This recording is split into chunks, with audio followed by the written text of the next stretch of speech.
그 초가집에는 무열모율이라 불리는 사내가 살고 있었어. 달빛조차 그를 비추지 않는다는 뜻인지 아니면 무예가 출중하다는 뜻인지 아는 사람은 없었지. 그저 사람들은 그를 두려워하며 피할 뿐이었어. 그의 오른팔 손목에서부터 팔꿈치까지 살이 흉측하게 일그러진 붉은 화상 자국이 있었거든.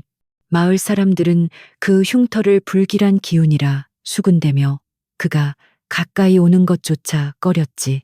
무열은 늘 말이 없었.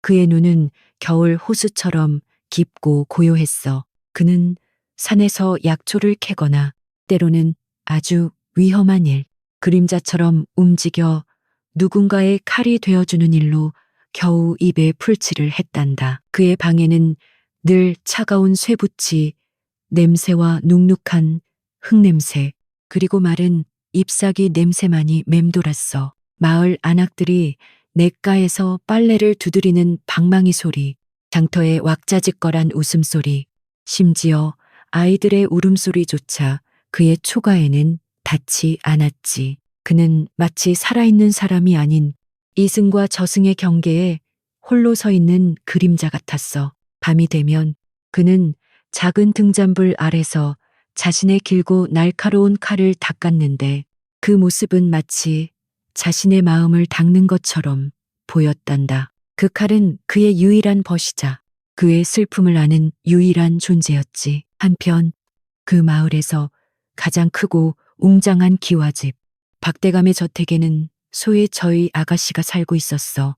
소혜는 이름처럼 맑고 지혜로웠지만 그녀의 삶은 높은 담장 안에 갇힌 비단 새장 속의 새와 같았지. 엄격한 유교의 법도와 가문의 명예라는 굴레가 그녀의 발목을 묶고 있었어. 그녀의 유일한 낙은 창가에 앉아 술을 놓거나 어머니의 병시중을 들며 남몰래 약초를 공부하는 것이었지. 그녀의 손끝에서 피어나는 매화는 금방이라도 향기를 내뿜을 듯 생생했.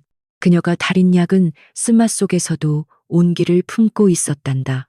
하지만 그녀의 재주는 칭찬받기보다는 숨겨야 할 것이었어. 소혜 아가씨의 방은 늘 서늘했어. 창밖으로 보이는 것은 네모 반듯하게 잘린 하늘뿐이었고 귓가에는 언제나 문살을 핥히고 지나가는 바람소리만 맴돌았지. 코끝에는 늘 어머니 방에서 새어나오는 씁쓸한 약재 냄새가 스며 있었어. 그녀는 자신이 곧 가문의 세력을 넓히려는 아버지의 뜻에 따라 한 번도 본 적 없는 탐욕스러운 사촌 박건에게 시집가야 할 운명임을 알고 있었지. 소혜는 그 차가운 저택 안에서 누구에게도 말 못할 슬픔을 간직한 채 하루하루를 버티고 있는 고고하고 외로운 죄수였단다. 그러던 어느 쌀쌀한 늦가을 아침이었어. 무열은 지난밤 내린 서리를 밟으며 조용히 산을 내려왔. 그는 마을 어귀에서 홀로 폐지를 줍는 할머니를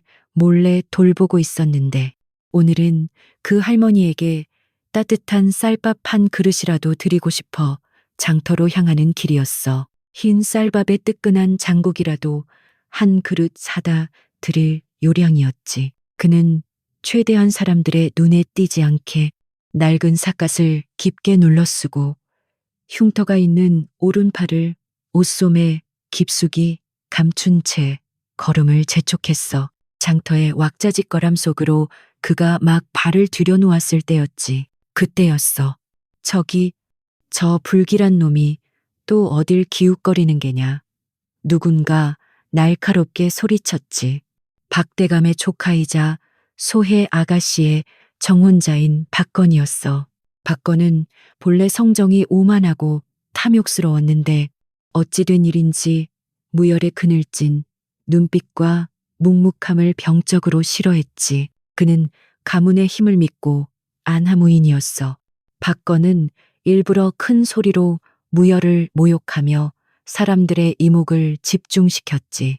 내 놈의 그 더러운 팔로 감히 이 장터의 물건을 만지려 드느냐. 혹시 어젯밤 김영감네 창고에서 없어진 곡식이 내 놈의 짓이 아니더냐. 이건 말도 안 되는 누명이었어. 하지만 장터의 사람들은 박건의 말에 동조하며 무열을 향해 경멸의 시선을 보냈지. 무열은 삿갓 아래로 고개를 더 깊이 숙였어. 그는 아무 말도 하지 않았지. 변명을 하지도 분노하지도 않았어. 그저 두 주먹을 말아준 채 차가운 돌바닥을 내려다볼 뿐이었지. 그의 어깨가 무겁게 내려앉아 그 모습은 마치 온 세상의 멸시를 홀로 짊어진 것 같았어. 그는 천천히 몸을 돌려 아무것도 사지 못한 채 다시 그를 반겨주지 않는 산속의 초가집으로 묵묵히 발걸음을 옮겼단다. 그의 등 뒤로 박건의 조롱 섞인 웃음소리가 칼날처럼 날아와 꽂혔지. 그날 밤 바람은 짐승처럼 울부짖었어. 장터에서 돌아온 무열이 차가운 방바닥에 앉아 낡은 집신을 엮고 있을 때 그림자 하나가 소리 없이 문을 열고 들어섰지. 검은 옷으로 온몸을 감싼 사내는 얼굴을 가리고 있었지만 그가 몰고 온 한기는 방 안에 공기마저 얼려버릴 듯 했단다. 사내는 말없이 묵직한 돈주머니를 마루에 툭 던졌어. 쇠붙이가 부딪히는 둔탁한 소리가 어둠 속에 울렸지. 박대감댁의 뜻일세. 사내의 목소리는 메마른 나무잎이 부서지는 소리 같았어.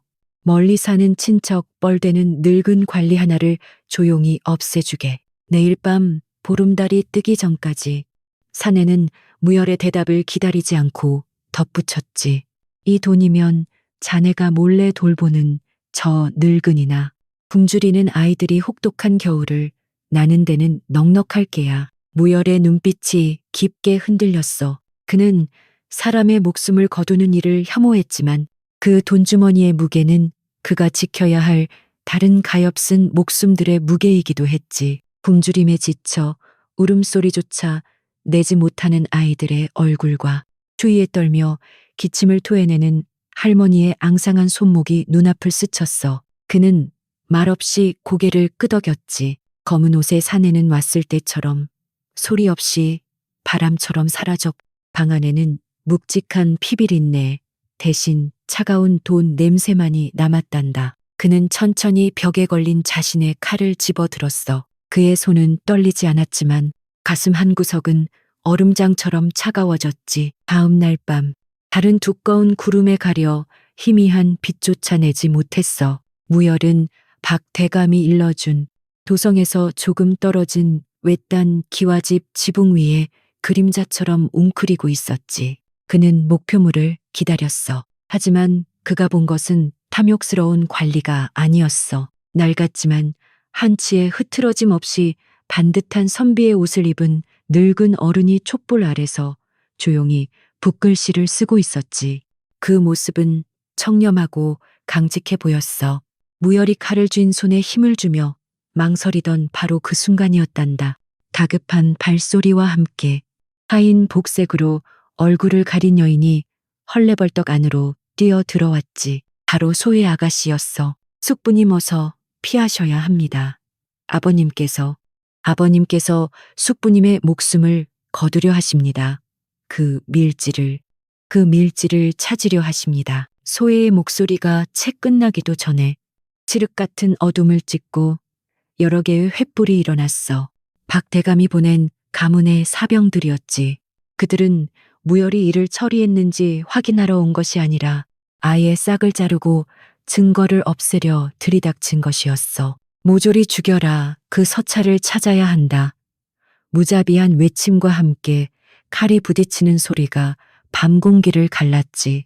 소에는 본능적으로 늙은 숙부 앞을 가로막고 섰어. 그 가늘고 연약한 어깨가 죽음의 칼날 앞에서 조금도 물러서지 않고 버티고 있었지. 그 순간 무열의 눈이 번뜩였어. 그는 지금껏 단 한 번도 느껴보지 못한 뜨거운 무언가가 차가운 가슴 속에서 치밀어 오르는 것을 느꼈단다. 그는 더 이상 망설이지 않았어. 무열은 지붕 위에서 짐승처럼 뛰어내렸지. 그의 칼은 번갯빛처럼 어둠을 갈랐어. 하지만 이번에 그의 칼은 사람을 죽이기 위한 칼이 아니었어. 사람을 살리기 위한 칼이었지. 그는 칼등과 칼자루를 써서 사병들의 급소를 가격하며 그들을 쓰러뜨렸어. 하지만 사병들의 수는 너무 많아 그는 두 사람을 보호하며 싸워야 했지.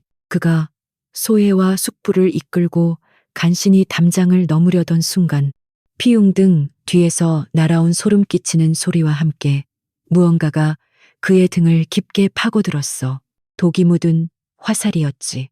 살이 타들어가는 듯한 끔찍한 고통이 온몸으로 퍼져나갔지만 무열은 신음소리 대신 이를 악물고 두 사람을 어둠 속으로 이끌었어. 그는 자신의 그 흉측한 팔로 세상에서 가장 고귀한 것을 지키고 있었단다. 무열은 정신을 잃지 않으려 안간힘을 썼어. 독기운이 심장으로 퍼지는 것을 막기 위해 그는 자신의 혀를 눌렀지. 그는 비틀거리는 걸음으로 하지만 조금도 멈추지 않고 두 사람을 이끌고 자신의 초가집으로 향했어. 그곳만이 유일하게 그들을 숨겨줄 수 있는 곳이었지. 초가에 도착하자마자 무열은 숨겨둔 횃대에 불을 붙여 그만의 신호를 보냈어. 잠시 후 그의 오랜 벗이자 산속의 의원인 늙은 사내가 도착했지. 무열은 그에게 소해의 숙부를 맡겼어.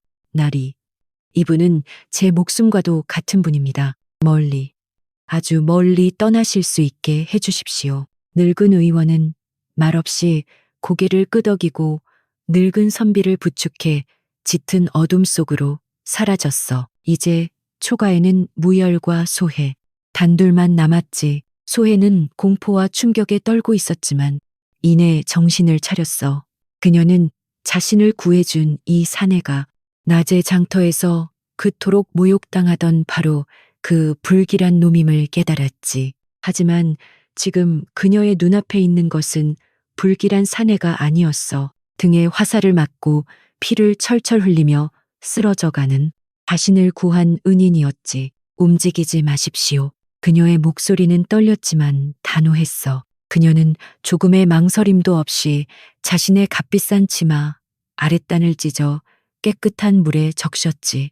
그리고 무열의 등에서 피고름이 흐르는 화살촉을 조심스럽게 빼냈어. 소해는 자신이 약초를 공부하며 익힌 모든 지식을 총동원했어. 그녀는 무열의 선반에서 먼지가 쌓인 마른 약초를 찾아내 빻고 불에 달군 쇠로 다친 곳을 찢어 피를 멈추게 했지. 무열은 살이 타는 끔찍한 고통 속에서도 신음소리 하나 내지 않았어. 그는 그저 자신을 내려다보는 소해의 맑고 흔들림 없는 눈을 바라보고 있었지. 소해는 자신의 비단 속저고리마저 찢어 붕대 삼아 그의 깊은 상처를 꼼꼼하게 감쌌어. 그녀의 가늘고 하얀 손이 세상이 그토록 흉측하다 손가락질하던 무열의 몸에 닿고 있었단다. 눅눅하고 차갑기만 하던 초가집 아궁이에 불이 지펴지자 쌀을 씻어 죽을 끓이는 그 평범하고 따뜻한 연기 냄새가 무열에 얼어붙었던 마음을 아주 조금씩 녹이고 있었지. 소해 아가씨가 무열의 초가에 머문 지 사흘째 되던 날이었어. 무열의 상처는 소해의 지극한 간호 덕분에 덧나지 않고 조금씩 아물어갔지. 하지만 바깥 세상은 두 사람을 그냥 두지 않았단다. 박대감은 조카 박건을 앞세워 소해 아가씨가 불길한 흉터 자국을 가진 사내에게 납치되었다는 소문을 온 마을에 퍼뜨렸어. 박건은 가문의 사병들을 풀어 미친 개처럼 산을 뒤지기 시작했지. 그들은 소해를 되찾기 위해서가 아니었어. 자신들의 추악한 비밀을 알고 있는 두 사람을 영원히 없애버리기 위해서였지. 두 사람 다 찾아내면 그 자리에서 목을 베어라. 특히 그 계집은 가문의 명예를 더럽혔으니 산채로 돌아올 수 없다. 박건의 악랄한 목소리가 산 전체를 울렸단다. 무열은 창틈으로 횃불이 산을 에워싸고 점점 좁혀오는 것을 보며 입술을 깨물었어. 이대로는 둘 다 죽은 목숨이었지. 그는 자신의 칼집을 어루만졌어. 아가씨, 이 모든 것을 도성에 알려야 합니다. 숙부님께서 구하려 하셨던 그 밀서의 내용과 박대감의 만행을 고발해야 합니다. 하지만 어떻게 알릴 수 있겠어?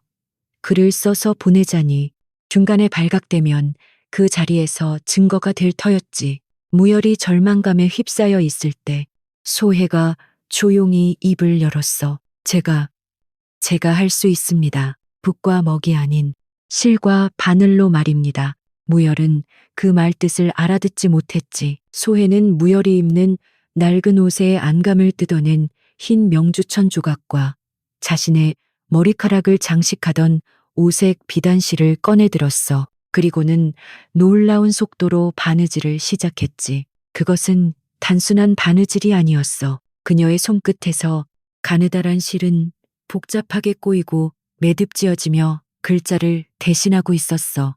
매화꽃잎 하나는 박별 비롤자를 의미했고 엇갈린 대나무 잎은 배신을 뜻했지. 그것은 그녀의 가문 여성들만이 비밀리에 전수받아온 세상 그 누구도 해독할 수 없는 그들만의 매듭 글씨였어.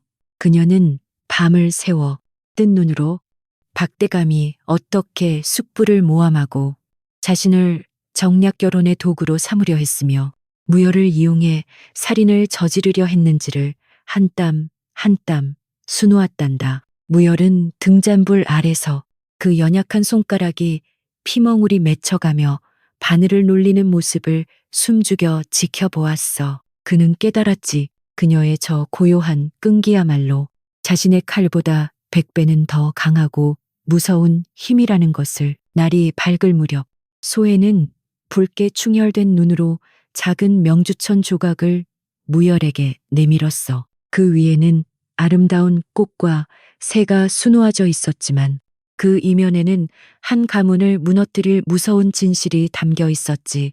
이것을 제 칼집 안감 깊숙한 곳에 꿰매 주십시오. 무열은 떨리는 손으로 그것을 받아 자신의 칼집 안 가장 은밀한 곳에 단단히 꿰맸어. 이제 이 칼은 사람을 베는 흉기가 아니라 진실을 전하는 서찰이 되었지.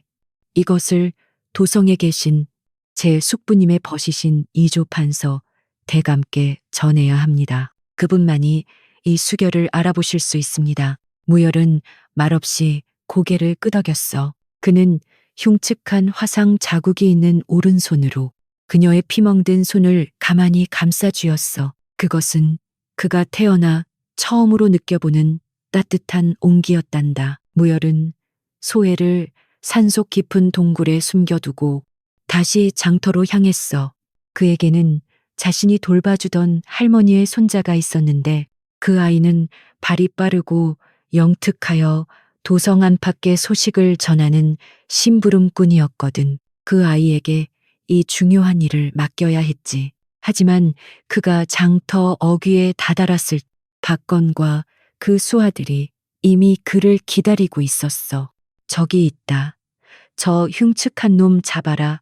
박건이 손가락질하며 고함을 질렀지. 수십 명의 사병이 칼을 빼들고 무열을 에워쌌어. 장터의 사람들은 공포에 질려 멀리 달아났지. 무열은 천천히 삿갓을 벗었어. 그리고 처음으로 자신의 흉터가 있는 오른팔을 감추지 않고 당당히 드러냈지. 박건은 무열의 흉터를 보며 경멸에 찬 웃음을 터뜨렸어. 내 놈 같은 더러운 것이 감히 내 여자를 탐해 내 놈의 그 팔로 무엇을 할 수 있겠느냐. 무열은 대답 대신 칼을 뽑아들었어. 하지만 그는 칼날을 세우지 않았지. 사병들이 함성을 지르며 달려들었을 때 무열의 몸이 안개처럼 흐려졌어. 그는 춤을 추듯 움직였지. 그의 칼은 사람의 살을 베지 않았어. 대신 정확하게 손목과 어깨, 무릎의 관절만을 노렸지. 생강, 의학칼이 부러지고 사병들이 무기를 놓친 채 나뒹굴었어. 그는 단 한 사람도 죽이지 않고 오로지 그들의 무기만을 거두었지. 그의 움직임은 잔인하지 않았지만 그 어떤 학살보다 더 압도적이었어. 박건은 공포에 질려 뒷걸음질 쳤지. 사람들은 멀리서 그 모습을 숨죽여 지켜보았어. 그들은 더 이상 무열을 불길한 놈으로 보지 않았어. 그들은 압도적인 힘 앞에서도 생명을 해치지 않는 고요하고 강한 사내를 보고 있었지. 무열은 피 한 방울 묻히지 않은 칼을 칼집에 천천히 넣었어. 그 칼집 안에는 소혜의 목숨과 진실이 담겨 있었지. 그는 자신을 위해 길을 터주는 할머니의 손자에게 다가가 품속에 작은 돈주머니와 함께 나지막이 말했어. 이것을 가지고 즉시 도성으로 가거라. 이조 판서나리를 찾아뵙 내 칼집을 전해드려라. 네가 이 일을 해낸다면 내 할머니는 평생 굶지 않게 될 것이다. 아이는 무열의 굳은 눈빛을 보고 모든 것을 직감한 듯 비장하게 고개를 끄덕이곤 쏜살같이 인파 속으로 사라졌지. 박건은 치욕에 몸을 떨었지만 감히 무열 앞을 막아서지 못했어. 무열은 그를 한번 차갑게 돌아본 뒤 다시 산속으로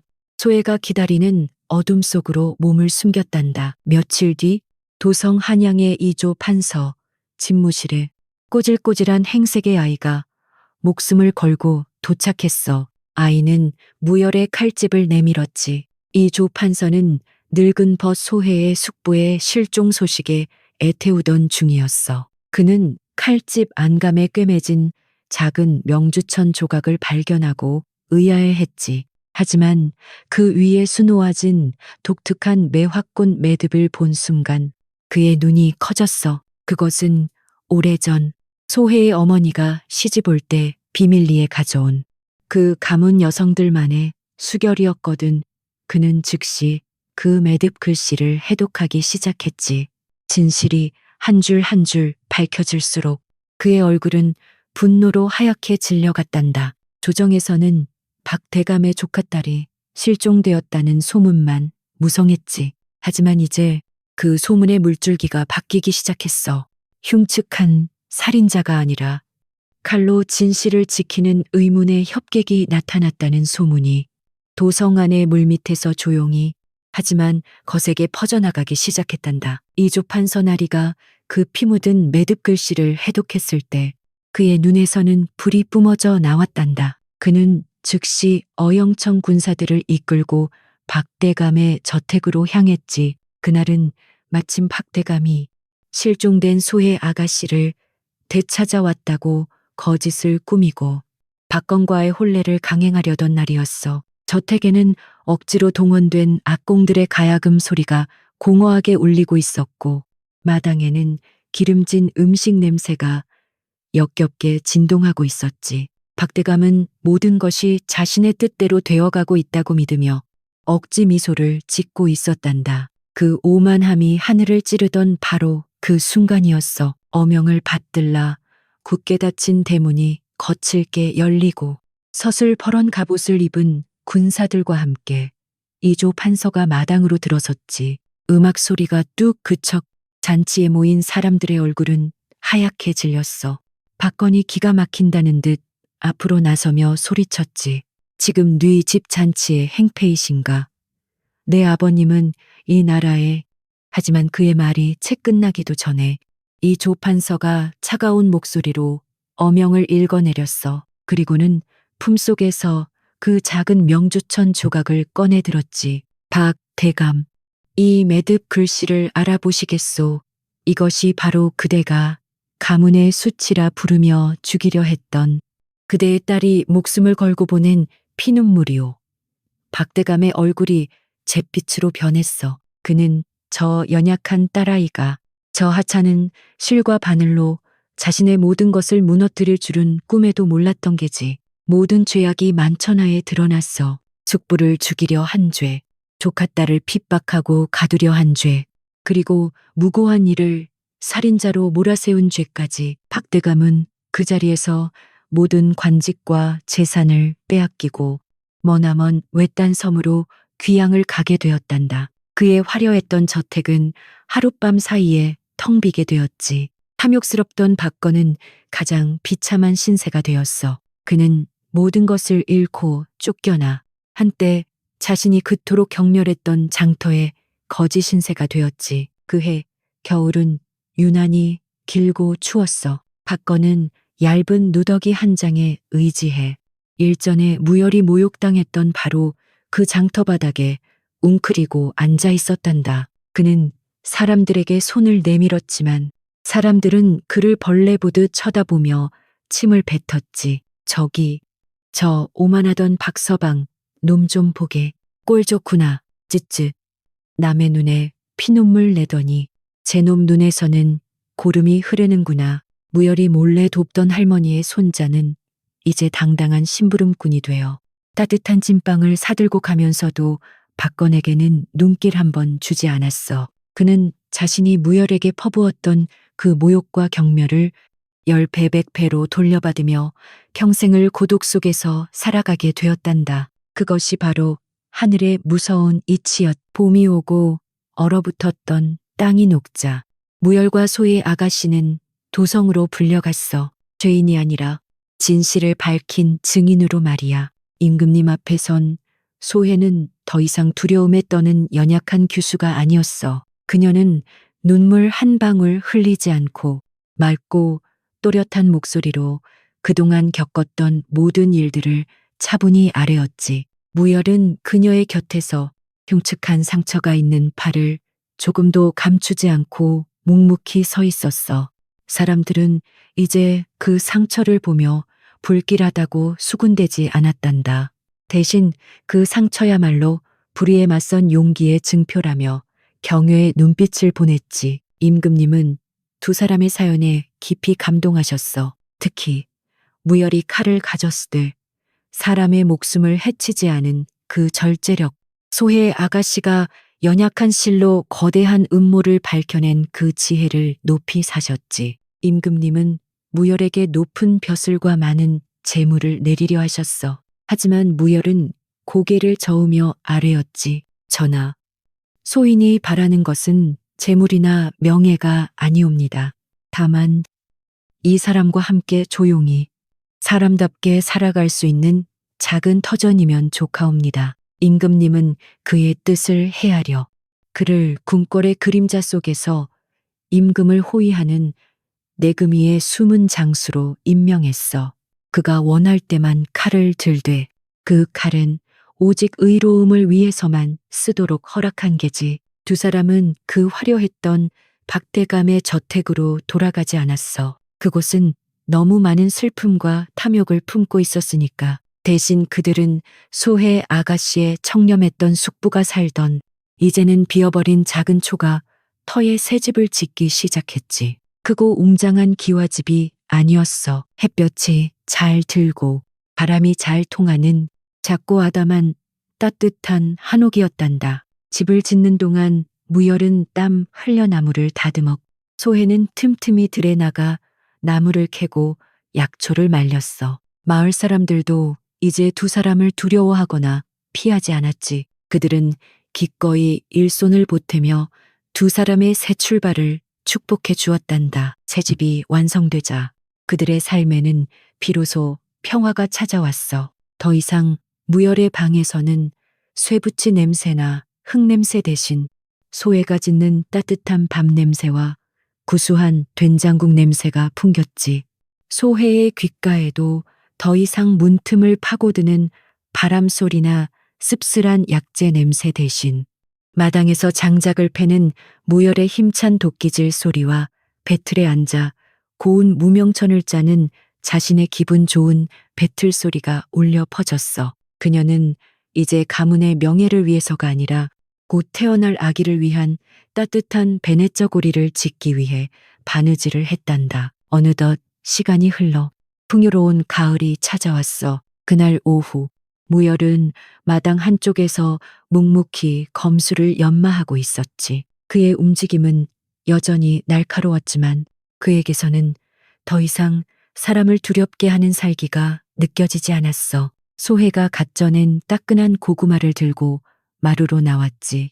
무열은 훈련을 멈추고 그녀를 돌아보았어. 그는 자신의 흉터가 남은 오른손을 잠시 내려다보았지. 그리고는 아무렇지 않게 그 손으로 고구마를 받아들었어. 그 흉측한 손이 이제는 세상에서 가장 따뜻한 것을 줄 수 있는 손이 되었단다. 무열은 고구마를 한 입 베어물고는 문득 자신의 왼손으로 소혜의 손을 가만히 잡았어. 수많은 밤을 새워가며 진실을 꿰매어냈.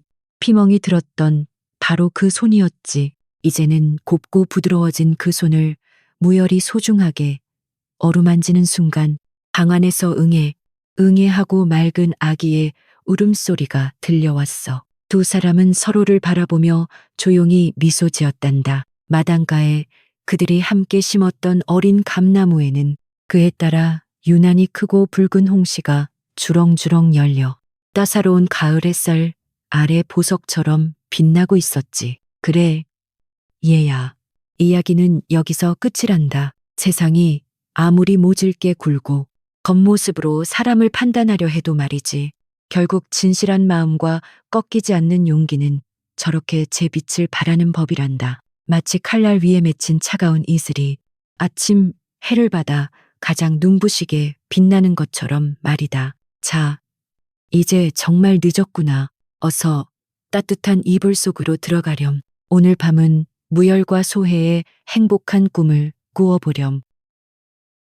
그 초가집에는 무열 모율이라 불리는 사내가 살고 있었어. 달빛조차 그를 비추지 않는다는 뜻인지 아니면 무예가 출중하다는 뜻인지 아는 사람은 없었지. 그저 사람들은 그를 두려워하며 피할 뿐이었어. 그의 오른팔 손목에서부터 팔꿈치까지 살이 흉측하게 일그러진 붉은 화상 자국이 있었거든. 마을 사람들은 그 흉터를 불길한 기운이라 수군대며 그가 가까이 오는 것조차 꺼렸지. 무열은 늘 말이 없었.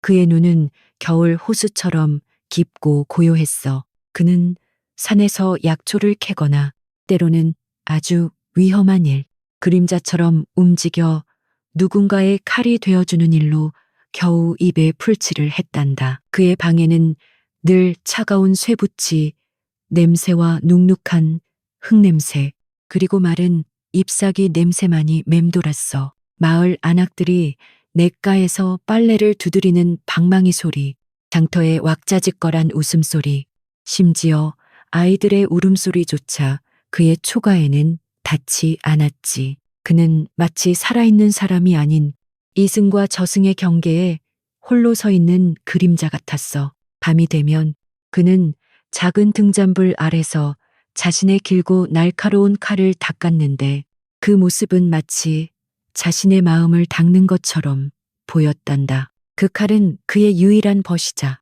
그의 슬픔을 아는 유일한 존재였지. 한편 그 마을에서 가장 크고 웅장한 기와집 박대감의 저택에는 소혜 저의 아가씨가 살고 있었어.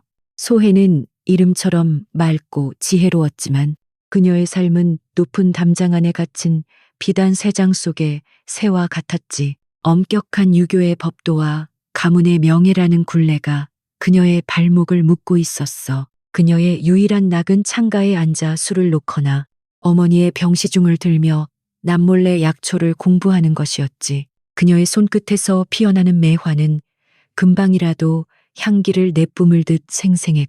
그녀가 달인 약은 쓴맛 속에서도 온기를 품고 있었단다. 하지만 그녀의 재주는 칭찬받기보다는 숨겨야 할 것이었어. 소혜 아가씨의 방은 늘 서늘했어. 창밖으로 보이는 것은 네모 반듯하게 잘린 하늘뿐이었고 귓가에는 언제나 문살을 핥히고 지나가는 바람 소리만 맴돌았지. 코끝에는 늘 어머니 방에서 새어나오는 씁쓸한 약재 냄새가 스며 있었어. 그녀는 자신이 곧 가문의 세력을 넓히려는 아버지의 뜻에 따라 한 번도 본 적 없는 탐욕스러운 사촌 박건에게 시집가야 할 운명임을 알고 있었지. 소혜는 그 차가운 저택 안에서 누구에게도 말 못할 슬픔을 간직한 채 하루하루를 버티고 있는 고고하고 외로운 죄수였단다. 그러던 어느 쌀쌀한 늦가을 아침이었어. 무열은 지난밤 내린 서리를 밟으며 조용히 산을 내려왔.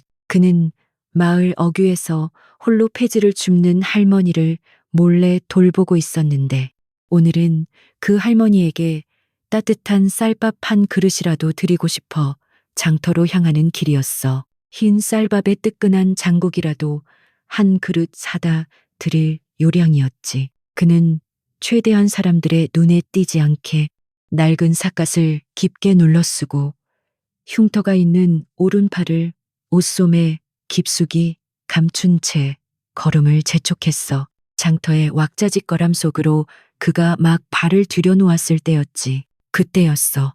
저기 저 불길한 놈이 또 어딜 기웃거리는 게냐. 누군가 날카롭게 소리쳤지. 박대감의 조카이자 소해 아가씨의 정혼자인 박건이었어. 박건은 본래 성정이 오만하고 탐욕스러웠는데 어찌 된 일인지 무열의 그늘진 눈빛과 묵묵함을 병적으로 싫어했지. 그는 가문의 힘을 믿고 안하무인이었어. 박건은 일부러 큰 소리로 무열을 모욕하며 사람들의 이목을 집중시켰지. 내 놈의 그 더러운 팔로 감히 이 장터의 물건을 만지려 드느냐.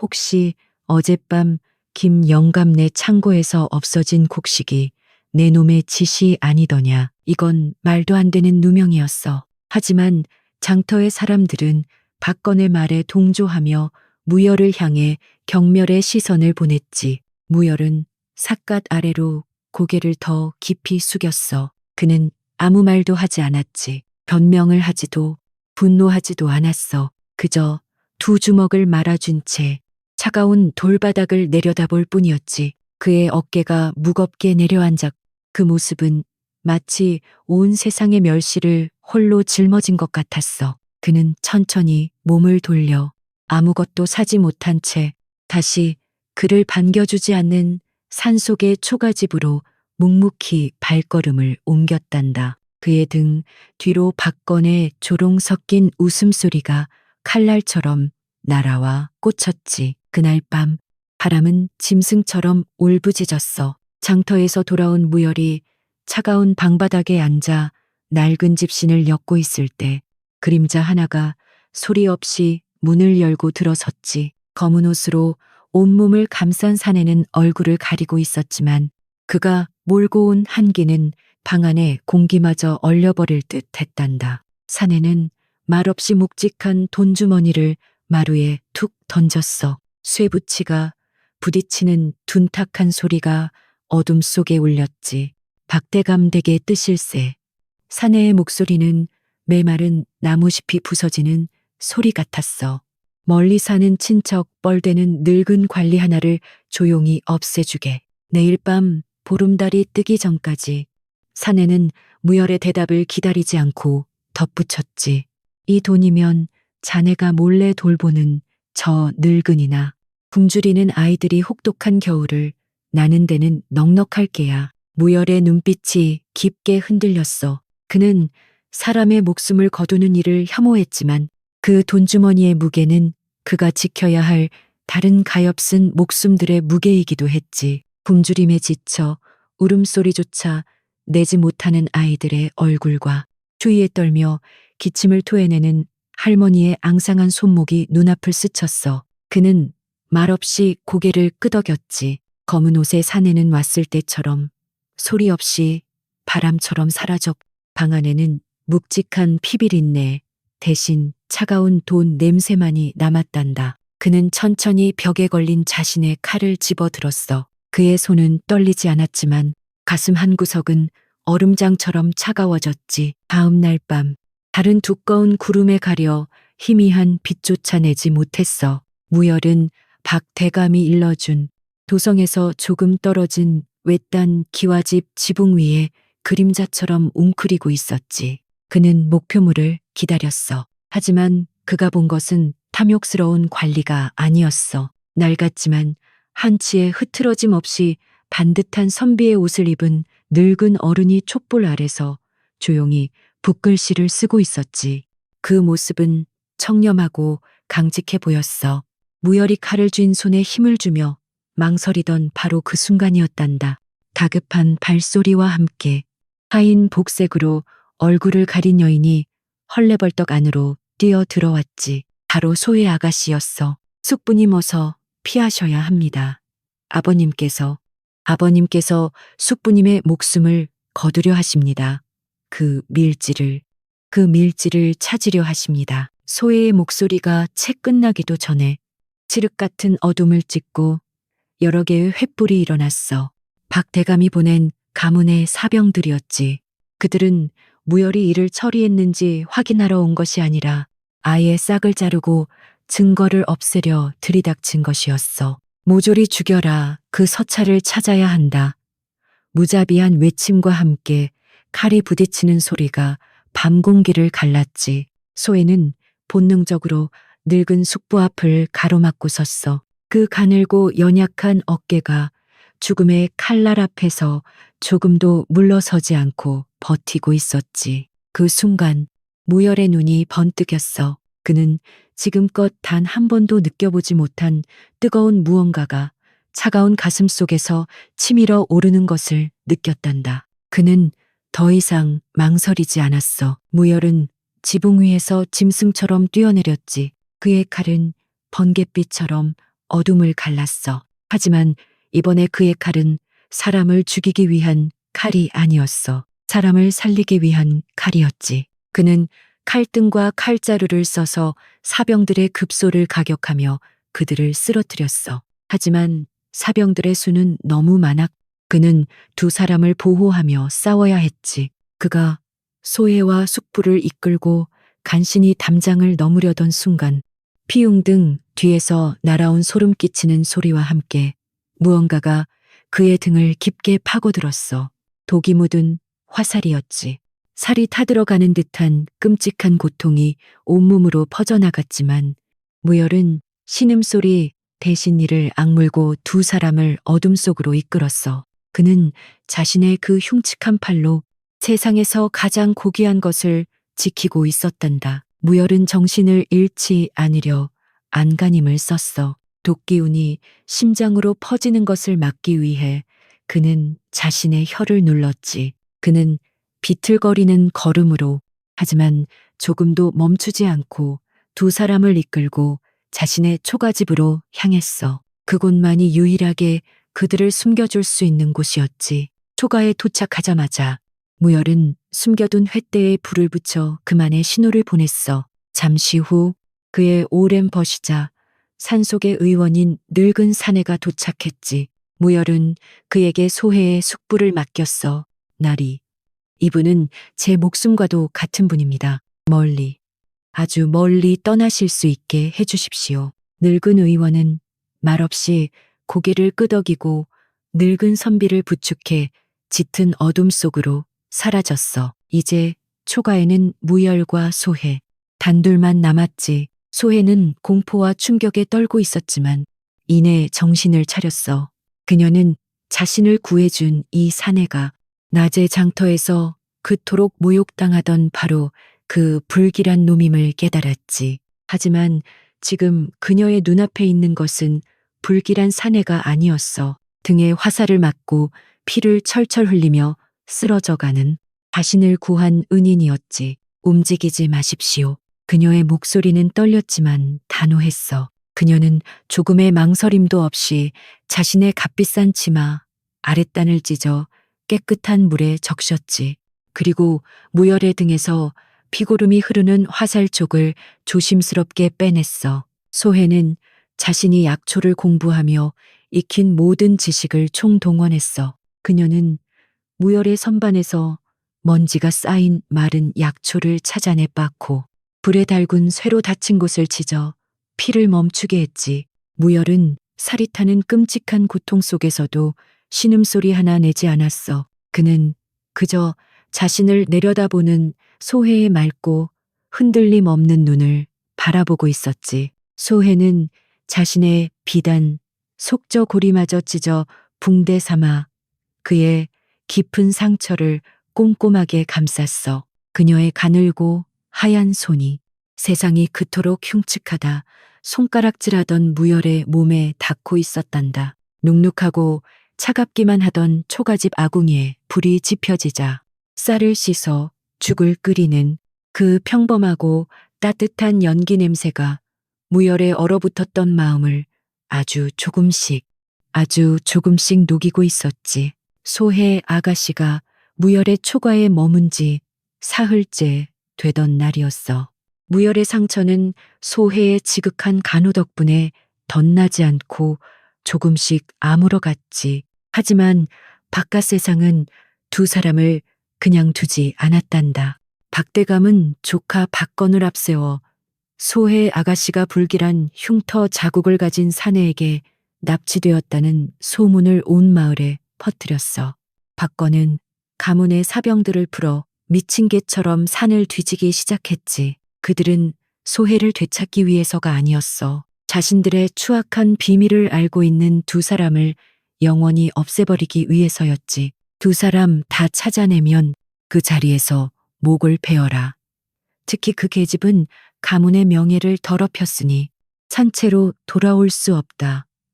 박건의 악랄한 목소리가 산 전체를 울렸단다. 무열은 창틈으로 횃불이 산을 에워싸고 점점 좁혀오는 것을 보며 입술을 깨물었어. 이대로는 둘 다 죽은 목숨이었지. 그는 자신의 칼집을 어루만졌어. 아가씨, 이 모든 것을 도성에 알려야 합니다. 숙부님께서 구하려 하셨던 그 밀서의 내용과 박대감의 만행을 고발해야 합니다. 하지만 어떻게 알릴 수 있겠어?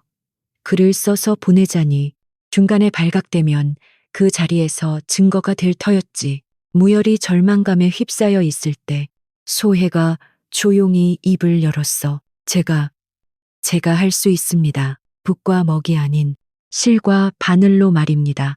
무열은 그 말뜻을 알아듣지 못했지. 소해는 무열이 입는 낡은 옷의 안감을 뜯어낸 흰 명주천 조각과 자신의 머리카락을 장식하던 오색 비단실을 꺼내들었어. 그리고는 놀라운 속도로 바느질을 시작했지. 그것은 단순한 바느질이 아니었어. 그녀의 손끝에서 가느다란 실은 복잡하게 꼬이고 매듭지어지며 글자를 대신하고 있었어.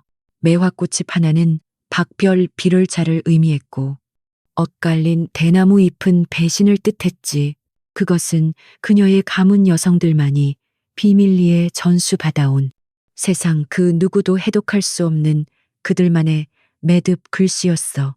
그녀는 밤을 새워 뜬 눈으로 박대감이 어떻게 숙부를 모함하고 자신을 정략 결혼의 도구로 삼으려 했으며 무열을 이용해 살인을 저지르려 했는지를 한 땀 한 땀 수놓았단다. 무열은 등잔불 아래서 그 연약한 손가락이 피멍울이 맺혀가며 바늘을 놀리는 모습을 숨죽여 지켜보았어. 그는 깨달았지. 그녀의 저 고요한 끈기야말로 자신의 칼보다 100배는 더 강하고 무서운 힘이라는 것을. 날이 밝을 무렵 소해는 붉게 충혈된 눈으로 작은 명주천 조각을 무열에게 내밀었어. 그 위에는 아름다운 꽃과 새가 수놓아져 있었지만 그 이면에는 한 가문을 무너뜨릴 무서운 진실이 담겨 있었지.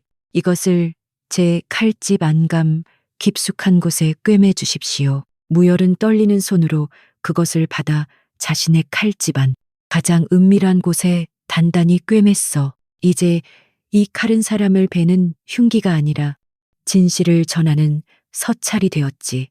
이것을 도성에 계신 제 숙부님의 버시신 이조 판서 대감께 전해야 합니다. 그분만이 이 수결을 알아보실 수 있습니다. 무열은 말없이 고개를 끄덕였어. 그는 흉측한 화상 자국이 있는 오른손으로 그녀의 피멍든 손을 가만히 감싸 쥐었어. 그것은 그가 태어나 처음으로 느껴보는 따뜻한 온기였단다. 무열은 소해를 산속 깊은 동굴에 숨겨두고 다시 장터로 향했어.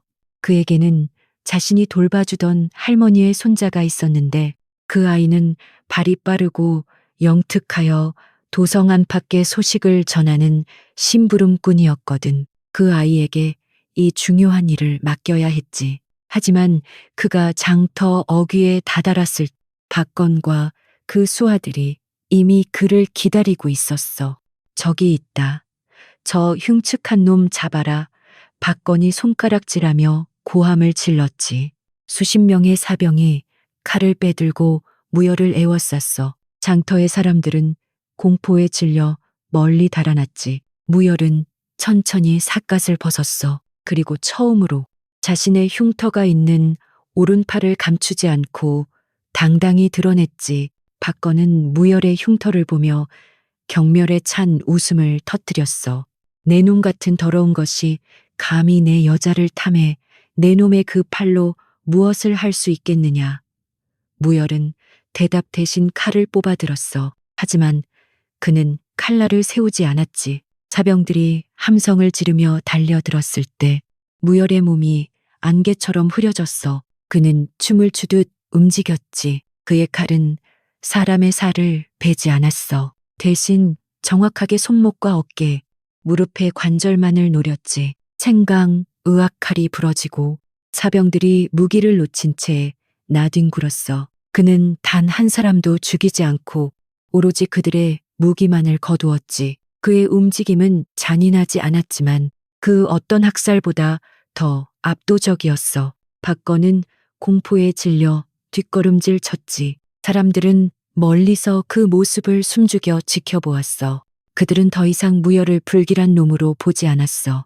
그들은 압도적인 힘 앞에서도 생명을 해치지 않는 고요하고 강한 사내를 보고 있었지. 무열은 피 한 방울 묻히지 않은 칼을 칼집에 천천히 넣었어. 그 칼집 안에는 소혜의 목숨과 진실이 담겨 있었지. 그는 자신을 위해 길을 터주는 할머니의 손자에게 다가가 품속에 작은 돈주머니와 함께 나지막이 말했어. 이것을 가지고 즉시 도성으로 가거라. 이조 판서나리를 찾아뵙 내 칼집을 전해드려라. 네가 이 일을 해낸다면 내 할머니는 평생 굶지 않게 될 것이다. 아이는 무열의 굳은 눈빛을 보고 모든 것을 직감한 듯 비장하게 고개를 끄덕이곤 쏜살같이 인파 속으로 사라졌지. 박건은 치욕에 몸을 떨었지만 감히 무열 앞을 막아서지 못했어. 무열은 그를 한번 차갑게 돌아본 뒤 다시 산속으로 소혜가 기다리는 어둠 속으로 몸을 숨겼단다. 며칠 뒤 도성 한양의 이조 판서 집무실에 꼬질꼬질한 행색의 아이가 목숨을 걸고 도착했어. 아이는 무열의 칼집을 내밀었지. 이조 판서는 늙은 벗 소혜의 숙부의 실종 소식에 애태우던 중이었어. 그는 칼집 안감에 꿰매진 작은 명주천 조각을 발견하고 의아해했지. 하지만 그 위에 수놓아진 독특한 매화꽃 매듭을 본 순간 그의 눈이 커졌어. 그것은 오래전 소혜의 어머니가 시집 올 때 비밀리에 가져온 그 가문 여성들만의 수결이었거든. 그는 즉시 그 매듭 글씨를 해독하기 시작했지. 진실이 한 줄 한 줄 밝혀질수록 그의 얼굴은 분노로 하얗게 질려갔단다. 조정에서는 박대감의 조카딸이 실종되었다는 소문만 무성했지. 하지만 이제 그 소문의 물줄기가 바뀌기 시작했어. 흉측한 살인자가 아니라 칼로 진실을 지키는 의문의 협객이 나타났다는 소문이 도성 안의 물밑에서 조용히 하지만 거세게 퍼져나가기 시작했단다. 이조 판서나리가 그 피 묻은 매듭 글씨를 해독했을 때 그의 눈에서는 불이 뿜어져 나왔단다. 그는 즉시 어영청 군사들을 이끌고 박대감의 저택으로 향했지. 그날은 마침 박대감이 실종된 소혜 아가씨를 되찾아왔다고 거짓을 꾸미고 박건과의 혼례를 강행하려던 날이었어. 저택에는 억지로 동원된 악공들의 가야금 소리가 공허하게 울리고 있었고 마당에는 기름진 음식 냄새가 역겹게 진동하고 있었지. 박대감은 모든 것이 자신의 뜻대로 되어가고 있다고 믿으며 억지 미소를 짓고 있었단다. 그 오만함이 하늘을 찌르던 바로 그 순간이었어. 어명을 받들라 굳게 닫힌 대문이 거칠게 열리고 서슬퍼런 갑옷을 입은 군사들과 함께 이조 판서가 마당으로 들어섰지. 음악 소리가 뚝 그쳐 잔치에 모인 사람들의 얼굴은 하얗게 질렸어. 박건이 기가 막힌다는 듯 앞으로 나서며 소리쳤지. 지금 네 집 잔치의 행패이신가? 내 아버님은 이 나라에 하지만 그의 말이 채 끝나기도 전에 이 조판서가 차가운 목소리로 어명을 읽어내렸어. 그리고는 품속에서 그 작은 명주천 조각을 꺼내 들었지. 박대감, 이 매듭 글씨를 알아보시겠소. 이것이 바로 그대가 가문의 수치라 부르며 죽이려 했던 그대의 딸이 목숨을 걸고 보낸 피눈물이오. 박대감의 얼굴이 잿빛으로 변했어. 그는 저 연약한 딸아이가 저 하찮은 실과 바늘로 자신의 모든 것을 무너뜨릴 줄은 꿈에도 몰랐던 게지. 모든 죄악이 만천하에 드러났어. 숙부를 죽이려 한 죄, 조카딸을 핍박하고 가두려 한 죄, 그리고 무고한 이를 살인자로 몰아세운 죄까지. 박대감은 그 자리에서 모든 관직과 재산을 빼앗기고 머나먼 외딴 섬으로 귀양을 가게 되었단다. 그의 화려했던 저택은 하룻밤 사이에 텅 비게 되었지. 탐욕스럽던 박건은 가장 비참한 신세가 되었어. 그는 모든 것을 잃고 쫓겨나 한때 자신이 그토록 경멸했던 장터의 거지 신세가 되었지. 그해 겨울은 유난히 길고 추웠어. 박건은 얇은 누더기 한 장에 의지해 일전에 무열히 모욕당했던 바로 그 장터 바닥에 웅크리고 앉아 있었단다. 그는 사람들에게 손을 내밀었지만 사람들은 그를 벌레 보듯 쳐다보며 침을 뱉었지. 저기, 저 오만하던 박서방, 놈 좀 보게. 꼴 좋구나. 찌찌.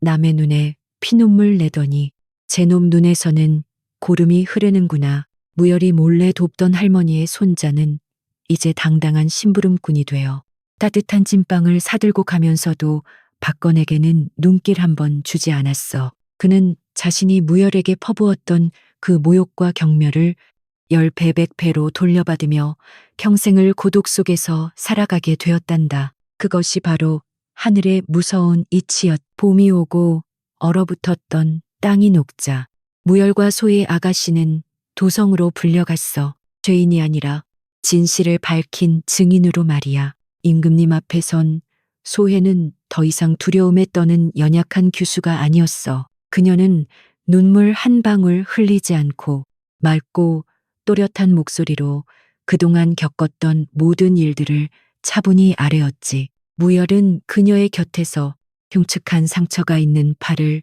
조금도 감추지 않고 묵묵히 서 있었어. 사람들은 이제 그 상처를 보며 불길하다고 수군대지 않았단다. 대신 그 상처야말로 불의에 맞선 용기의 증표라며 경외의 눈빛을 보냈지. 임금님은 두 사람의 사연에 깊이 감동하셨어. 특히 무열이 칼을 가졌을 때 사람의 목숨을 해치지 않은 그 절제력, 소혜 아가씨가 연약한 실로 거대한 음모를 밝혀낸 그 지혜를 높이 사셨지. 임금님은 무열에게 높은 벼슬과 많은 재물을 내리려 하셨어. 하지만 무열은 고개를 저으며 아뢰었지. 전하, 소인이 바라는 것은 재물이나 명예가 아니옵니다. 다만 이 사람과 함께 조용히 사람답게 살아갈 수 있는 작은 터전이면 좋가옵니다. 임금님은 그의 뜻을 헤아려 그를 궁궐의 그림자 속에서 임금을 호위하는 내금위의 숨은 장수로 임명했어. 그가 원할 때만 칼을 들되 그 칼은 오직 의로움을 위해서만 쓰도록 허락한 게지. 두 사람은 그 화려했던 박대감의 저택으로 돌아가지 않았어. 그곳은 너무 많은 슬픔과 탐욕을 품고 있었으니까. 대신 그들은 소혜 아가씨의 청렴했던 숙부가 살던 이제는 비어버린 작은 초가 터에 새 집을 짓기 시작했지. 크고 웅장한 기와집이 아니었어. 햇볕이 잘 들고 바람이 잘 통하는 작고 아담한 따뜻한 한옥이었단다. 집을 짓는 동안 무열은 땀 흘려 나무를 다듬었고 소혜는 틈틈이 들에 나가 나무를 캐고 약초를 말렸어. 마을 사람들도 이제 두 사람을 두려워하거나 피하지 않았지. 그들은 기꺼이 일손을 보태며 두 사람의 새 출발을 축복해 주었단다. 새 집이 완성되자 그들의 삶에는 비로소 평화가 찾아왔어. 더 이상 무열의 방에서는 쇠붙이 냄새나 흙냄새 대신 소혜가 짓는 따뜻한 밥 냄새와 구수한 된장국 냄새가 풍겼지.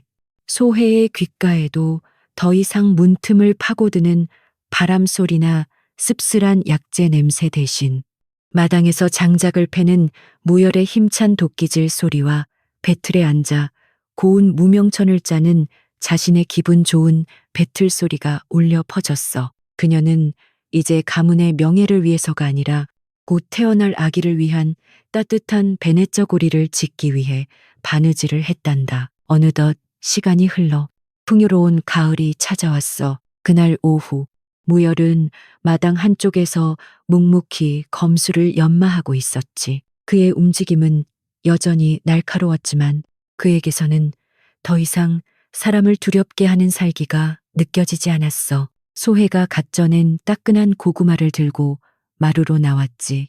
무열은 훈련을 멈추고 그녀를 돌아보았어. 그는 자신의 흉터가 남은 오른손을 잠시 내려다보았지. 그리고는 아무렇지 않게 그 손으로 고구마를 받아들었어. 그 흉측한 손이 이제는 세상에서 가장 따뜻한 것을 쥘 수 있는 손이 되었단다. 무열은 고구마를 한 입 베어물고는 문득 자신의 왼손으로 소혜의 손을 가만히 잡았어. 수많은 밤을 세워가며 진실을 꿰매어냈 피멍이 들었던 바로 그 손이었지. 이제는 곱고 부드러워진 그 손을 무열이 소중하게 어루만지는 순간 방 안에서 응애하고 맑은 아기의 울음소리가 들려왔어. 두 사람은 서로를 바라보며 조용히 미소 지었단다. 마당가에 그들이 함께 심었던 어린 감나무에는 그에 따라 유난히 크고 붉은 홍시가 주렁주렁 열려 따사로운 가을 햇살 아래 보석처럼 빛나고 있었지. 그래, 얘야. 이야기는 여기서 끝이란다. 세상이 아무리 모질게 굴고 겉모습으로 사람을 판단하려 해도 말이지. 결국 진실한 마음과 꺾이지 않는 용기는 저렇게 제 빛을 발하는 법이란다. 마치 칼날 위에 맺힌 차가운 이슬이 아침 해를 받아 가장 눈부시게 빛나는 것처럼 말이다. 자, 이제 정말 늦었구나. 어서 따뜻한 이불 속으로 들어가렴. 오늘 밤은 무열과 소혜의 행복한 꿈을 꾸어보렴.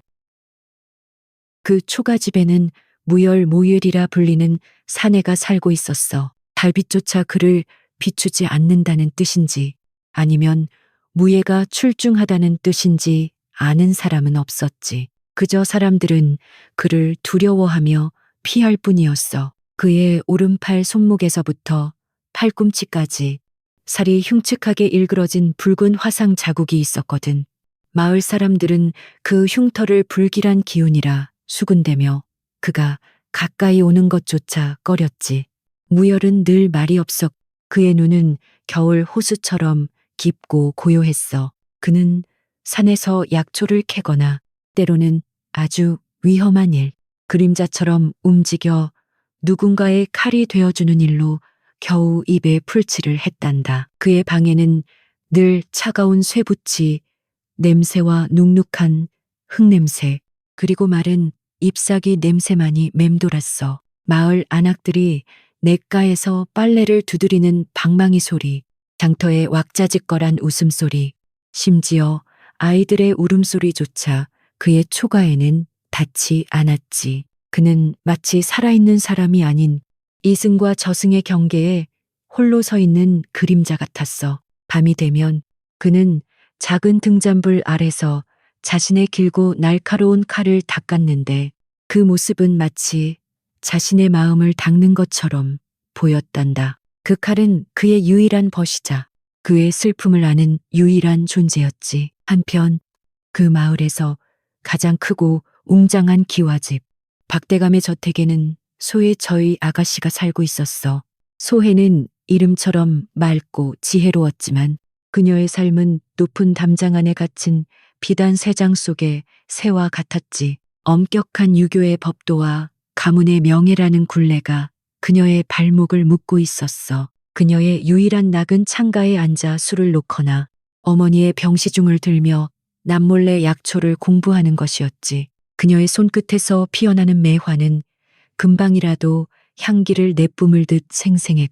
그녀가 달인 약은 쓴맛 속에서도 온기를 품고 있었단다. 하지만 그녀의 재주는 칭찬받기보다는 숨겨야 할 것이었어. 소혜 아가씨의 방은 늘 서늘했어. 창밖으로 보이는 것은 네모 반듯하게 잘린 하늘뿐이었고 귓가에는 언제나 문살을 핥히고 지나가는 바람 소리만 맴돌았지. 코끝에는 늘 어머니 방에서 새어나오는 씁쓸한 약재 냄새가 스며 있었어. 그녀는 자신이 곧 가문의 세력을 넓히려는 아버지의 뜻에 따라 한 번도 본 적 없는 탐욕스러운 사촌 박건에게 시집 가야 할 운명임을 알고 있었지. 소혜는 그 차가운 저택 안에서 누구에게도 말 못할 슬픔을 간직한 채 하루하루를 버티고 있는 고고하고 외로운 죄수였단다. 그러던 어느 쌀쌀한 늦가을 아침이었어. 무열은 지난밤 내린 서리를 밟으며 조용히 산을 내려왔. 그는 마을 어귀에서 홀로 폐지를 줍는 할머니를 몰래 돌보고 있었는데 오늘은 그 할머니에게 따뜻한 쌀밥 한 그릇이라도 드리고 싶어 장터로 향하는 길이었어. 흰 쌀밥에 뜨끈한 장국이라도 한 그릇 사다 드릴 요량이었지. 그는 최대한 사람들의 눈에 띄지 않게 낡은 삿갓을 깊게 눌러쓰고 흉터가 있는 오른팔을 옷소매 깊숙이 감춘 채 걸음을 재촉했어. 장터의 왁자지껄함 속으로 그가 막 발을 들여놓았을 때였지. 그때였어. 저기 저 불길한 놈이 또 어딜 기웃거리는 게냐. 누군가 날카롭게 소리쳤지. 박대감의 조카이자 소혜 아가씨의 정혼자인 박건이었어. 박건은 본래 성정이 오만하고 탐욕스러웠는데 어찌 된 일인지 무열의 그늘진 눈빛과 묵묵함을 병적으로 싫어했지. 그는 가문의 힘을 믿고 안하무인이었어. 박건은 일부러 큰 소리로 무열을 모욕하며 사람들의 이목을 집중시켰지. 내 놈의 그 더러운 팔로 감히 이 장터의 물건을 만지려 드느냐.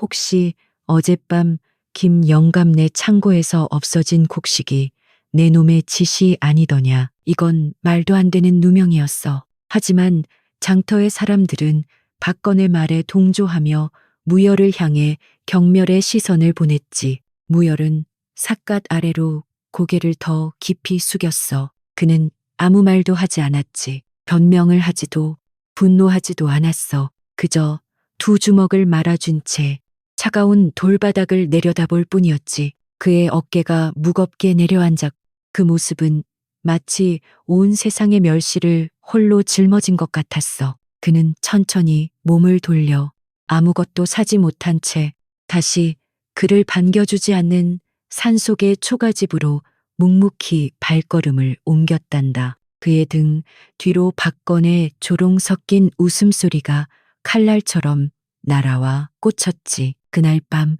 바람은 짐승처럼 울부짖었어. 장터에서 돌아온 무열이 차가운 방바닥에 앉아 낡은 집신을 엮고 있을 때 그림자 하나가 소리 없이 문을 열고 들어섰지. 검은 옷으로 온몸을 감싼 사내는 얼굴을 가리고 있었지만 그가 몰고 온 한기는 방 안에 공기마저 얼려버릴 듯 했단다. 사내는 말없이 묵직한 돈주머니를 마루에 툭 던졌어. 쇠붙이가 부딪히는 둔탁한 소리가 어둠 속에 울렸지. 박대감 댁의 뜻일세. 사내의 목소리는 메마른 나무잎이 부서지는 소리 같았어. 멀리 사는 친척 뻘되는 늙은 관리 하나를 조용히 없애주게. 내일 밤 보름달이 뜨기 전까지. 사내는 무열의 대답을 기다리지 않고 덧붙였지. 이 돈이면 자네가 몰래 돌보는 저 늙은이나 굶주리는 아이들이 혹독한 겨울을 나는 데는 넉넉할 게야. 무열의 눈빛이 깊게 흔들렸어. 그는 사람의 목숨을 거두는 일을 혐오했지만 그 돈주머니의 무게는 그가 지켜야 할 다른 가엾은 목숨들의 무게이기도 했지. 굶주림에 지쳐 울음소리조차 내지 못하는 아이들의 얼굴과 추위에 떨며 기침을 토해내는 할머니의 앙상한 손목이 눈앞을 스쳤어. 그는 말없이 고개를 끄덕였지. 검은 옷의 사내는 왔을 때처럼 소리 없이 바람처럼 사라져 방 안에는 묵직한 피비린내 대신 차가운 돈 냄새만이 남았단다. 그는 천천히 벽에 걸린 자신의 칼을 집어들었어. 그의 손은 떨리지 않았지만 가슴 한구석은 얼음장처럼 차가워졌지. 다음 날 밤 달은 두꺼운 구름에 가려 희미한 빛조차 내지 못했어. 무열은 박 대감이 일러준 도성에서 조금 떨어진 외딴 기와집 지붕 위에 그림자처럼 웅크리고 있었지. 그는 목표물을 기다렸어. 하지만 그가 본 것은 탐욕스러운 관리가 아니었어. 낡았지만 한치의 흐트러짐 없이 반듯한 선비의 옷을 입은 늙은 어른이 촛불 아래서 조용히 붓글씨를 쓰고 있었지. 그 모습은 청렴하고 강직해 보였어. 무열이 칼을 쥔 손에 힘을 주며 망설이던 바로 그 순간이었단다. 다급한 발소리와 함께 하인 복색으로 얼굴을 가린 여인이 헐레벌떡 안으로 뛰어 들어왔지. 바로 소의 아가씨였어. 숙부님 어서 피하셔야 합니다. 아버님께서 숙부님의 목숨을 거두려 하십니다. 그 밀지를 찾으려 하십니다. 소의 목소리가 채 끝나기도 전에 칠흑 같은 어둠을 찍고 여러 개의 횃불이 일어났어. 박 대감이 보낸 가문의 사병들이었지. 그들은 무열이 이를 처리했는지 확인하러 온 것이 아니라 아예 싹을 자르고 증거를 없애려 들이닥친 것이었어. 모조리 죽여라. 그 서찰을 찾아야 한다. 무자비한 외침과 함께 칼이 부딪히는 소리가 밤 공기를 갈랐지. 소에는 본능적으로 늙은 숙부 앞을 가로막고 섰어. 그 가늘고 연약한 어깨가 죽음의 칼날 앞에서 조금도 물러서지 않고 버티고 있었지. 그 순간 무열의 눈이 번뜩였어. 그는 지금껏 단 한 번도 느껴보지 못한 뜨거운 무언가가 차가운 가슴 속에서 치밀어 오르는 것을 느꼈단다. 그는 더 이상 망설이지 않았어. 무열은 지붕 위에서 짐승처럼 뛰어내렸지. 그의 칼은 번갯빛처럼 어둠을 갈랐어. 하지만 이번에 그의 칼은 사람을 죽이기 위한 칼이 아니었어. 사람을 살리기 위한 칼이었지. 그는 칼등과 칼자루를 써서 사병들의 급소를 가격하며 그들을 쓰러뜨렸어. 하지만 사병들의 수는 너무 많아 그는 두 사람을 보호하며 싸워야 했지. 그가 소해와 숙부를 이끌고 간신히 담장을 넘으려던 순간 피웅등 뒤에서 날아온 소름 끼치는 소리와 함께 무언가가 그의 등을 깊게 파고들었어. 독이 묻은 화살이었지. 살이 타들어가는 듯한 끔찍한 고통이 온몸으로 퍼져나갔지만 무열은 신음소리 대신 이를 악물고 두 사람을 어둠 속으로 이끌었어. 그는 자신의 그 흉측한 팔로 세상에서 가장 고귀한 것을 지키고 있었단다. 무열은 정신을 잃지 않으려 안간힘을 썼어.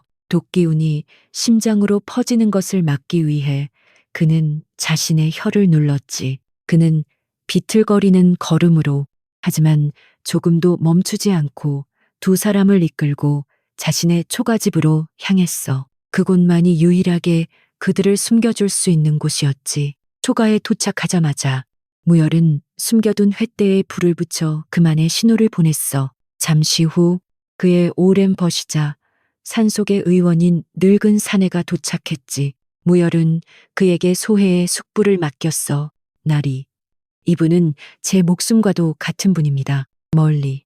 아주 멀리 떠나실 수 있게 해주십시오. 늙은 의원은 말없이 고개를 끄덕이고 늙은 선비를 부축해 짙은 어둠 속으로 사라졌어. 이제 초가에는 무열과 소해, 단둘만 남았지. 소해는 공포와 충격에 떨고 있었지만 이내 정신을 차렸어.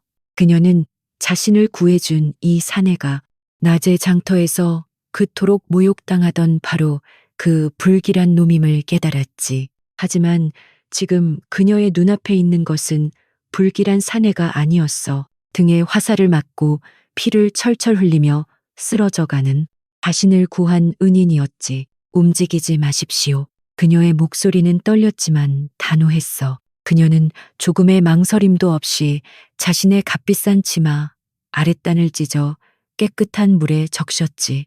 그리고 무열의 등에서 피고름이 흐르는 화살촉을 조심스럽게 빼냈어. 소해는 자신이 약초를 공부하며 익힌 모든 지식을 총동원했어. 그녀는 무열의 선반에서 먼지가 쌓인 마른 약초를 찾아내 빻고 불에 달군 쇠로 다친 곳을 찢어 피를 멈추게 했지. 무열은 살이 타는 끔찍한 고통 속에서도 신음소리 하나 내지 않았어. 그는 그저 자신을 내려다보는 소해의 맑고 흔들림 없는 눈을 바라보고 있었지. 소해는 자신의 비단 속저고리마저 찢어 붕대 삼아 그의 깊은 상처를 꼼꼼하게 감쌌어. 그녀의 가늘고 하얀 손이 세상이 그토록 흉측하다 손가락질하던 무열의 몸에 닿고 있었단다. 눅눅하고 차갑기만 하던 초가집 아궁이에 불이 지펴지자 쌀을 씻어 죽을 끓이는 그 평범하고 따뜻한 연기 냄새가 무열에 얼어붙었던 마음을 아주 조금씩 녹이고 있었지. 소해 아가씨가 무열의 초가에 머문 지 사흘째 되던 날이었어. 무열의 상처는 소해의 지극한 간호 덕분에 덧나지 않고 조금씩 아물어갔지. 하지만 바깥 세상은 두 사람을 그냥 두지 않았단다. 박대감은 조카 박건을 앞세워 소해 아가씨가 불길한 흉터 자국을 가진 사내에게 납치되었다는 소문을 온 마을에 퍼뜨렸어. 박건은 가문의 사병들을 풀어 미친 개처럼 산을 뒤지기 시작했지. 그들은 소해를 되찾기 위해서가 아니었어. 자신들의 추악한 비밀을 알고 있는 두 사람을 영원히 없애버리기 위해서였지. 두 사람 다 찾아내면 그 자리에서 목을 베어라. 특히 그 계집은 가문의 명예를 더럽혔으니 산채로 돌아올 수 없다. 박건의 악랄한 목소리가 산 전체를 울렸단다. 무열은 창틈으로 횃불이 산을 에워싸고 점점 좁혀오는 것을 보며 입술을 깨물었어. 이대로는 둘 다 죽은 목숨이었지. 그는 자신의 칼집을 어루만졌어. 아가씨, 이 모든 것을 도성에 알려야 합니다. 숙부님께서 구하려 하셨던 그 밀서의 내용과 박대감의 만행을 고발해야 합니다. 하지만 어떻게 알릴 수 있겠어? 글을 써서 보내자니 중간에 발각되면 그 자리에서 증거가 될 터였지. 무열이 절망감에 휩싸여 있을 때 소해가 조용히 입을 열었어. 제가 할 수 있습니다. 북과 먹이 아닌 실과 바늘로 말입니다. 무열은 그 말뜻을 알아듣지 못했지. 소해는 무열이 입는 낡은 옷의 안감을 뜯어낸 흰 명주천 조각과 자신의 머리카락을 장식하던 오색 비단실을 꺼내들었어. 그리고는 놀라운 속도로 바느질을 시작했지. 그것은 단순한 바느질이 아니었어. 그녀의 손끝에서 가느다란 실은 복잡하게 꼬이고 매듭지어지며 글자를 대신하고 있었어. 매화꽃잎 하나는 박별 비를자를 의미했고 엇갈린 대나무 잎은 배신을 뜻했지. 그것은 그녀의 가문 여성들만이 비밀리에 전수받아온 세상 그 누구도 해독할 수 없는 그들만의 매듭 글씨였어. 그녀는 밤을 새워 뜬 눈으로 박대감이 어떻게 숙부를 모함하고 자신을 정략 결혼의 도구로 삼으려 했으며 무열을 이용해 살인을 저지르려 했는지를 한 땀 한 땀 수놓았단다. 무열은 등잔불 아래서 그 연약한 손가락이 피멍울이 맺혀가며 바늘을 놀리는 모습을 숨죽여 지켜보았어. 그는 깨달았지. 그녀의 저 고요한 끈기야말로 자신의 칼보다 100배는 더 강하고 무서운 힘이라는 것을. 날이 밝을 무렵 소해는 붉게 충혈된 눈으로 작은 명주천 조각을 무열에게 내밀었어. 그 위에는 아름다운 꽃과 새가 수놓아져 있었지만 그 이면에는 한 가문을 무너뜨릴 무서운 진실이 담겨 있었지. 이것을 제 칼집 안감 깊숙한 곳에 꿰매 주십시오. 무열은 떨리는 손으로 그것을 받아 자신의 칼집 안 가장 은밀한 곳에 단단히 꿰맸어. 이제 이 칼은 사람을 베는 흉기가 아니라 진실을 전하는 서찰이 되었지. 이것을 도성에 계신 제 숙부님의 버시신 이조 판서 대감께 전해야 합니다. 그분만이 이 수결을 알아보실 수 있습니다. 무열은 말없이 고개를 끄덕였어. 그는 흉측한 화상 자국이 있는 오른손으로 그녀의 피멍든 손을 가만히 감싸 쥐었어. 그것은 그가 태어나 처음으로 느껴보는 따뜻한 온기였단다. 무열은 소혜를 산속 깊은 동굴에 숨겨두고 다시 장터로 향했어. 그에게는 자신이 돌봐주던 할머니의 손자가 있었는데 그 아이는 발이 빠르고 영특하여 도성 안팎의 소식을 전하는 심부름꾼이었거든. 그 아이에게 이 중요한 일을 맡겨야 했지. 하지만 그가 장터 어귀에 다다랐을 박건과 그 수하들이 이미 그를 기다리고 있었어. 저기 있다. 저 흉측한 놈 잡아라. 박건이 손가락질하며 고함을 질렀지. 수십 명의 사병이 칼을 빼들고 무열을 에워쌌어. 장터의 사람들은 공포에 질려 멀리 달아났지. 무열은 천천히 삿갓을 벗었어. 그리고 처음으로 자신의 흉터가 있는 오른팔을 감추지 않고 당당히 드러냈지. 박건은 무열의 흉터를 보며 경멸에 찬 웃음을 터뜨렸어. 내 놈 같은 더러운 것이 감히 내 여자를 탐해 내 놈의 그 팔로 무엇을 할 수 있겠느냐. 무열은 대답 대신 칼을 뽑아들었어. 하지만 그는 칼날을 세우지 않았지. 사병들이 함성을 지르며 달려들었을 때 무열의 몸이 안개처럼 흐려졌어. 그는 춤을 추듯 움직였지. 그의 칼은 사람의 살을 베지 않았어. 대신 정확하게 손목과 어깨, 무릎의 관절만을 노렸지. 생강, 의학칼이 부러지고 사병들이 무기를 놓친 채 나뒹굴었어. 그는 단 한 사람도 죽이지 않고 오로지 그들의 무기만을 거두었지. 그의 움직임은 잔인하지 않았지만 그 어떤 학살보다 더 압도적이었어. 박건은 공포에 질려 뒷걸음질 쳤지. 사람들은 멀리서 그 모습을 숨죽여 지켜보았어. 그들은 더 이상 무열을 불길한 놈으로 보지 않았어. 그들은 압도적인 힘 앞에서도 생명을 해치지 않는 고요하고 강한 사내를 보고 있었지. 무열은 피 한 방울 묻히지 않은 칼을 칼집에 천천히 넣었어. 그 칼집 안에는 소혜의 목숨과 진실이 담겨 있었지. 그는 자신을 위해 길을 터주는 할머니의 손자에게 다가가 품속에 작은 돈주머니와 함께 나지막이 말했어. 이것을 가지고 즉시 도성으로 가거라. 이조 판서나리를 찾아뵙 내 칼집을 전해드려라. 네가 이 일을 해낸다면 내 할머니는 평생 굶지 않게 될 것이다. 아이는 무열의 굳은 눈빛을 보고 모든 것을 직감한 듯 비장하게 고개를 끄덕이곤 쏜살같이 인파 속으로 사라졌지. 박건은 치욕에 몸을 떨었지만 감히 무열 앞을 막아서지 못했어. 무열은 그를 한번 차갑게 돌아본 뒤 다시 산속으로 소혜가 기다리는 어둠 속으로 몸을 숨겼단다. 며칠 뒤 도성 한양의 이조 판서 집무실에 꼬질꼬질한 행색의 아이가 목숨을 걸고 도착했어. 아이는 무열의 칼집을 내밀었지. 이조 판서는 늙은 벗 소혜의 숙부의 실종 소식에 애태우던 중이었어. 그는 칼집 안감에 꿰매진 작은 명주천 조각을 발견하고 의아해했지. 하지만 그 위에 수놓아진 독특한 매화꽃 매듭을 본 순간 그의 눈이 커졌어. 그것은 오래전 소혜의 어머니가 시집 올 때 비밀리에 가져온 그 가문 여성들만의 수결이었거든. 그는 즉시 그 매듭 글씨를 해독하기 시작했지. 진실이 한 줄 한 줄 밝혀질수록 그의 얼굴은 분노로 하얗게 질려갔단다. 조정에서는 박대감의 조카딸이 실종되었다는 소문만 무성했지. 하지만 이제 그 소문의 물줄기가 바뀌기 시작했어.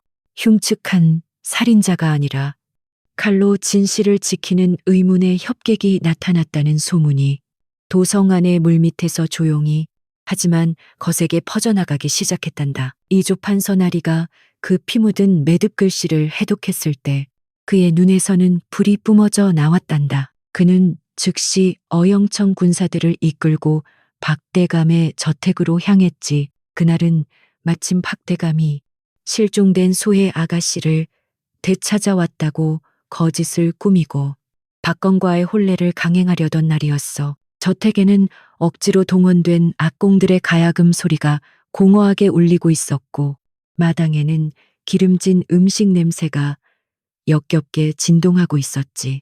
박대감은 모든 것이 자신의 뜻대로 되어가고 있다고 믿으며 억지 미소를 짓고 있었단다. 그 오만함이 하늘을 찌르던 바로 그 순간이었어. 어명을 받들라 굳게 닫힌 대문이 거칠게 열리고 서슬퍼런 갑옷을 입은 군사들과 함께 이조 판서가 마당으로 들어섰지.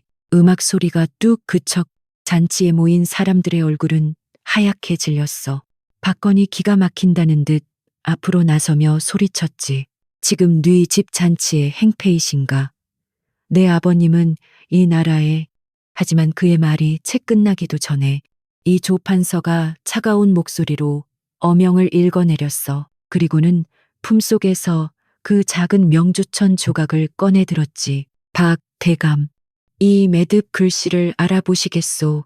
이것이 바로 그대가 가문의 수치라 부르며 죽이려 했던 그대의 딸이 목숨을 걸고 보낸 피눈물이오. 박대감의 얼굴이 잿빛으로 변했어. 그는 저 연약한 딸아이가 저 하찮은 실과 바늘로 자신의 모든 것을 무너뜨릴 줄은 꿈에도 몰랐던 게지. 모든 죄악이 만천하에 드러났어. 숙부를 죽이려 한 죄, 조카딸을 핍박하고 가두려 한 죄, 그리고 무고한 이를 살인자로 몰아세운 죄까지. 박대감은 그 자리에서 모든 관직과 재산을 빼앗기고 머나먼 외딴 섬으로 귀양을 가게 되었단다. 그의 화려했던 저택은 하룻밤 사이에 텅 비게 되었지. 탐욕스럽던 박건은 가장 비참한 신세가 되었어. 그는 모든 것을 잃고 쫓겨나 한때 자신이 그토록 경멸했던 장터의 거지 신세가 되었지. 그해 겨울은 유난히 길고 추웠어. 박건은 얇은 누더기 한 장에 의지해 일전에 무혈이 모욕당했던 바로 그 장터 바닥에 웅크리고 앉아 있었단다. 그는 사람들에게 손을 내밀었지만 사람들은 그를 벌레 보듯 쳐다보며 침을 뱉었지. 저기, 저 오만하던 박서방, 놈 좀 보게. 꼴 좋구나. 쯧쯧.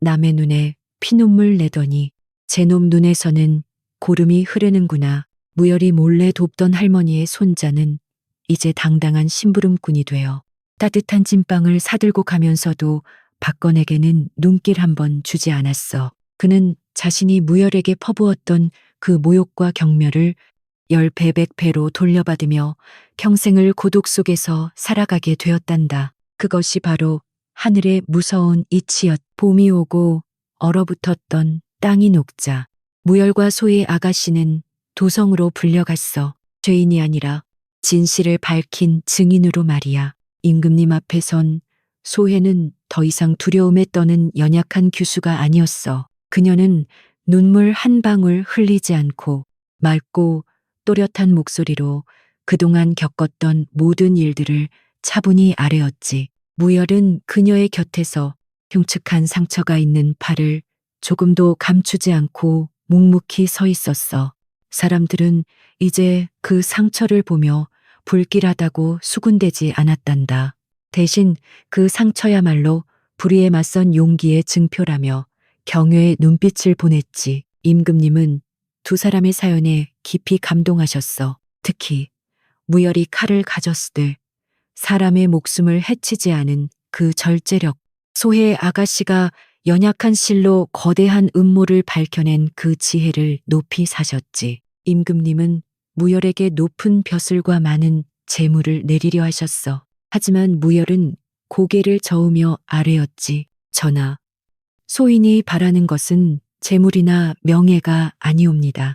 다만 이 사람과 함께 조용히 사람답게 살아갈 수 있는 작은 터전이면 좋가옵니다. 임금님은 그의 뜻을 헤아려 그를 궁궐의 그림자 속에서 임금을 호위하는 내금위의 숨은 장수로 임명했어.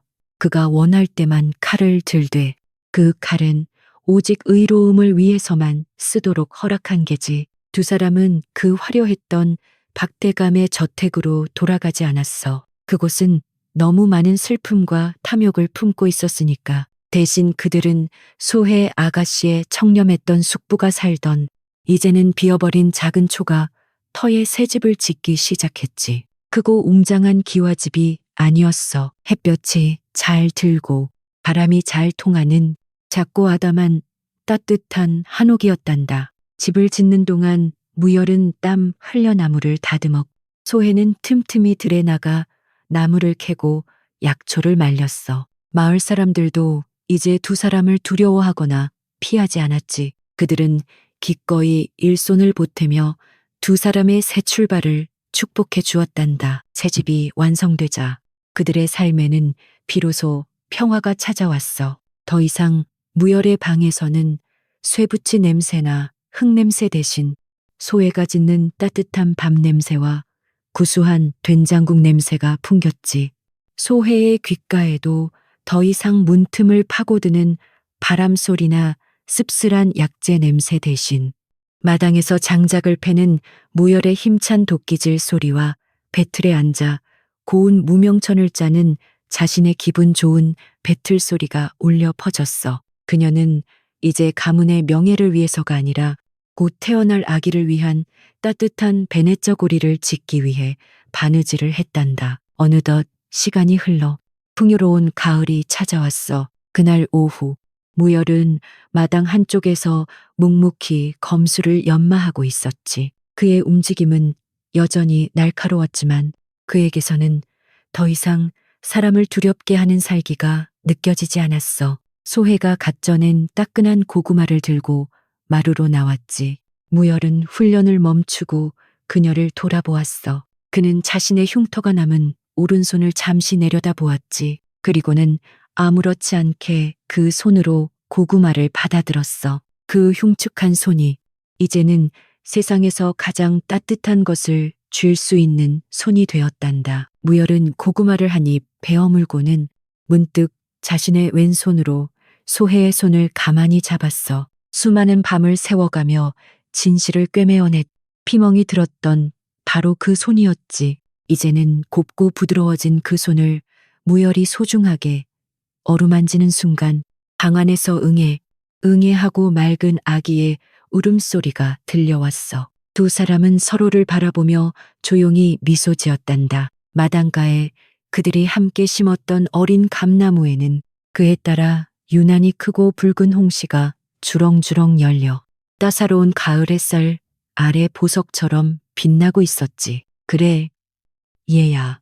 이야기는 여기서 끝이란다. 세상이 아무리 모질게 굴고 겉모습으로 사람을 판단하려 해도 말이지. 결국 진실한 마음과 꺾이지 않는 용기는 저렇게 제 빛을 발하는 법이란다. 마치 칼날 위에 맺힌 차가운 이슬이 아침 해를 받아 가장 눈부시게 빛나는 것처럼 말이다. 자, 이제 정말 늦었구나. 어서 따뜻한 이불 속으로 들어가렴. 오늘 밤은 무열과 소해의 행복한 꿈을 꾸어보렴.